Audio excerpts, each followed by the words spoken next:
কোনো একটা প্রোগ্রামে গিয়ে নারীদের আপত্তিকর মুহূর্ত, আপত্তিকর অবস্থা ভিডিও তারা ক্লোজ করে ধারণ করছে, পরবর্তীতে সেগুলো রিলস, শর্টস এবং কন্টেন্ট আকারে কিন্তু ছেড়ে দিচ্ছে। এতে বিভ্রান্তিকর পরিস্থিতির মধ্যে পড়ে যাচ্ছে। কোনো মতো একটা আইডি কার্ড বানিয়ে তারা সেই কন্টেন্টগুলো কভার করছেন। অর্থাৎ কে ইউটিউবার আর কে মূলধারার গণমাধ্যমের মোবাইল সাংবাদিকতা করছেন, এটা পার্থক্যটা খুব একটা বোঝা যাচ্ছে না। দেখা গেল একটা ব্যাগ নিয়ে, একটা টি শার্ট পরে, স্যান্ডেল পরে চলে গেল।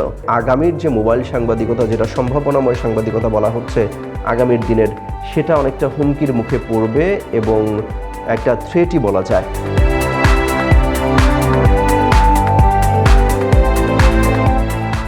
মোবাইল সাংবাদিকতা নিয়ে কিছু কথা বলতে চাই।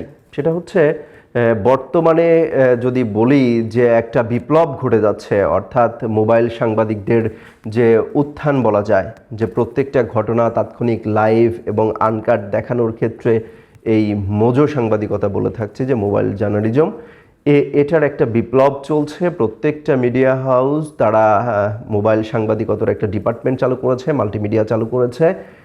এক্ষেত্রে কিছুটা ঝুঁকিও তৈরি হয়েছে। সবথেকে বড় কথা হচ্ছে একটা যদি কোনো একটা প্রোগ্রামে যাওয়া হয়, সেখানে দেখা যায় যে প্রতিষ্ঠিত গণমাধ্যমের বাইরেও বহু ক্যামেরা আমরা দেখতে পাই, অর্থাৎ ফোনে সেই কন্টেন্টগুলো কিন্তু মেক করা হচ্ছে, আমরা সেটা দেখতে পাই।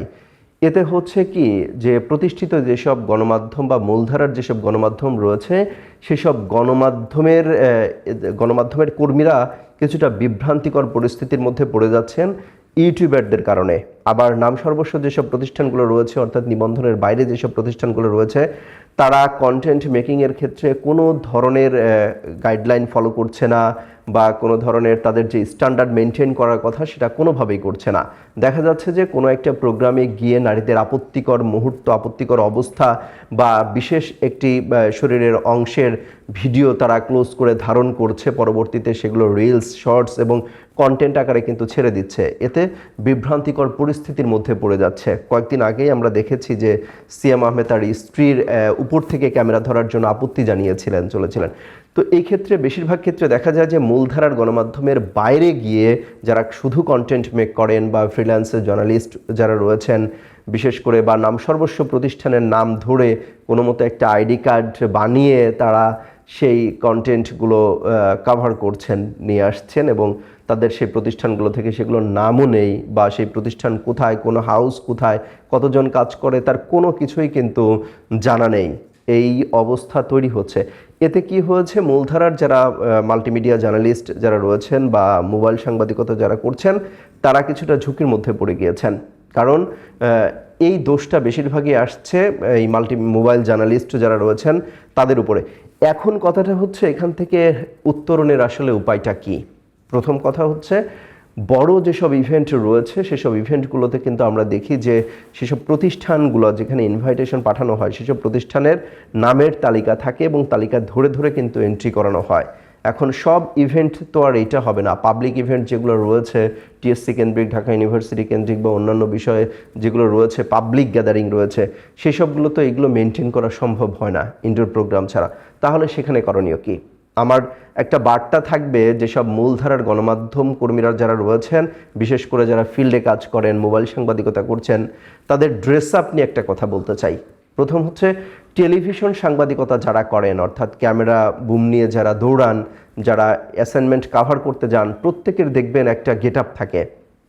সেই হাউজের পলিসি অনুযায়ী যে এক কালারের শার্ট পরতে হবে, ব্লেজার পরতে হবে, অর্থাৎ ব্লেজার গরমে না পরলেও এক কালারের শার্ট কিন্তু মেনটেন করতে হয়, করতে হয়, শু পরতে হয়, একটা ফর্মাল প্যান্ট পরতে হয়। এরকমভাবে আপনাকে পরিপাটি হয়ে তারপরে অ্যাসাইনমেন্টে যেতে হয়। এখন ম্যাক্সিমাম মোবাইল সাংবাদিকতার ক্ষেত্রে যেটা ব্যারিয়ারটা দেখতে পাচ্ছি যে তারা এই ড্রেস কোডটা মেনটেন করছেন না। অর্থাৎ কে ইউটিউবার আর কে মূলধারার গণমাধ্যমের মোবাইল সাংবাদিকতা করছেন, এটা পার্থক্যটা খুব একটা বোঝা যাচ্ছে না। অর্থাৎ আমার অনুরোধ থাকবে যেসব মূলধারার গণমাধ্যম যারা পরিচালনা করছেন, যারা ডিপার্টমেন্টের প্রধান রয়েছেন বা দায়িত্বশীল কর্মকর্তারা রয়েছেন, তাদের প্রতি অনুরোধ থাকবে যে আপনার সহকর্মী বা আপনি যেসব রিপোর্টারদেরকে ফিল্ডে পাঠাচ্ছেন তাদের ড্রেস কোড আসলে কি মেনটেন করছে কিনা, তারা পরিপাটি হয়ে আসলে যাচ্ছে কিনা। দেখা গেল একটা ব্যাগ নিয়ে, একটা টি শার্ট পরে, স্যান্ডেল পরে চলে গেল। তাকে কিন্তু জাজমেন্টের জায়গায় ওইভাবেই জাজমেন্ট করা হবে, যেখানে টেলিভিশন সাংবাদিকতা যারা করছেন, রিপোর্টার যারা রয়েছেন, তারা পরিপাটি হয়ে যাচ্ছেন, তাদের একটা গ্রহণযোগ্যতাটা পাচ্ছে, চলছে। এবং যারা ইউটিউবিং করছেন বা ফ্রিল্যান্স করছেন অথবা যারা এই ধরনের অপসাংবাদিকতা করার চেষ্টা করছেন, তারা দেখবেন যে কোনো মতো একটা টি শার্ট পরে বা একটা কোনো মতো কালারফুল শার্ট পরে, তারা একটা ক্যাজুয়াল একটা প্যান্ট পরে, স্যান্ডেল পরে বা কেডস পরে তারা চলে যাচ্ছে যে কোনো অ্যাসাইনমেন্টে। আপনি দেখলেও অনেকটা পার্থক্য বোঝা যায়।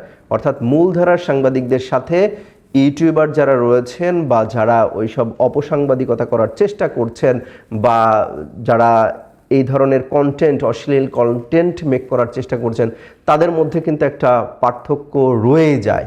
অর্থাৎ সবথেকে বড় বিষয় যেটা রয়েছে, আপনার সহকর্মী বা আপনার যাদেরকে ফিল্ডে রিপোর্টিং করতে পাঠাচ্ছেন, তাদের ড্রেস কোডটা অবশ্যই মেনটেন করতে হবে। এবং একই সাথে যেসব সংগঠনগুলো রয়েছে, মাল্টিমিডিয়া রিপোর্টার্সদের যেসব সংগঠন রয়েছে, তাদেরকে একটা উত্তরণ খুঁজে বের করতে হবে। আসলে যারা নাম সর্বস্ব যেসব প্রতিষ্ঠান থেকে আসছে, তারা অ্যাসাইনমেন্ট কাভার করতে গেলে তারা কোন ধরনের ক্ষতির মুখে পড়ছেন বা কোন ধরনের একটা দুর্নাম হচ্ছে, সেগুলো আইডেন্টিফাই করে সেগুলোর বিরুদ্ধে যেন ব্যবস্থা নেওয়া হয়। তা না হলে আগামীর যে মোবাইল সাংবাদিকতা, যেটা সম্ভাবনাময় সাংবাদিকতা বলা হচ্ছে আগামীর দিনের, সেটা অনেকটা হুমকির মুখে পড়বে এবং একটা থ্রেটই বলা যায়। এই ক্ষেত্রে অবশ্যই প্রতিষ্ঠান প্রধান যারা রয়েছেন, মাল্টিমিডিয়া ডিপার্টমেন্টের যারা প্রধান রয়েছেন, ডিজিটাল ডিপার্টমেন্টের যারা প্রধান রয়েছেন, তাদেরকে অগ্রণী ভূমিকা পালন করতে হবে। তাদেরকে নিশ্চিত করতে হবে তাদের যেসব সহকর্মীরা রয়েছেন যারা ফিল্ডে কাজ করেন, তাদের ড্রেস কোড মেনটেনের বিষয়ে। অসংখ্য ধন্যবাদ।